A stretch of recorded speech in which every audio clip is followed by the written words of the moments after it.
Hindi na ako nagtataka ba't dinismiss nila. Magkakasama yan yung DOJ na yan, di ba? Yung DOJ na yan, ever since, mula nang naupo yung President Secretary, palaging nauuna ang kanyang opinion. Hindi pa nag-iimbestiga.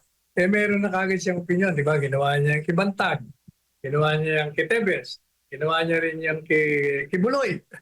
Ginawa niya yan kay Inday, ginawa niya yan kay Duterte, lahat yan. Palaging kontra. Kaya natural lamang yan. Kaya sa tingin ko, dapat pinailan hindi sa DOJ, kung hindi sa ombudsman.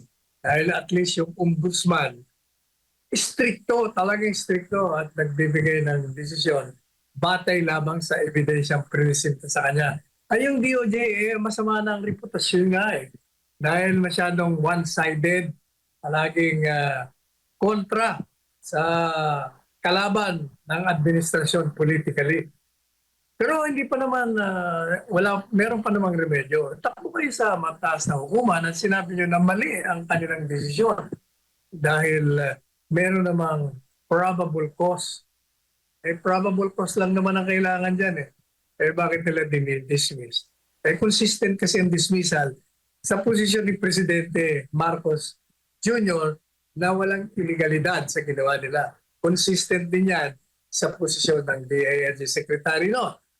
Consistent din yan sa DOJ Secretary opinion na wala namang nilalaban.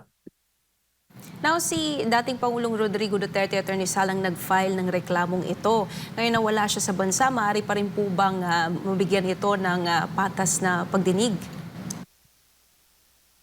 Hindi, paano magiging patas dismiss na nga. Kaya kailangan yung mga abogado ni Pangulong Duterte, yung nag-file niyan, punta kayo sa mataas na hukuman. Questionin nyo ang ginawang resolution ng DOJ.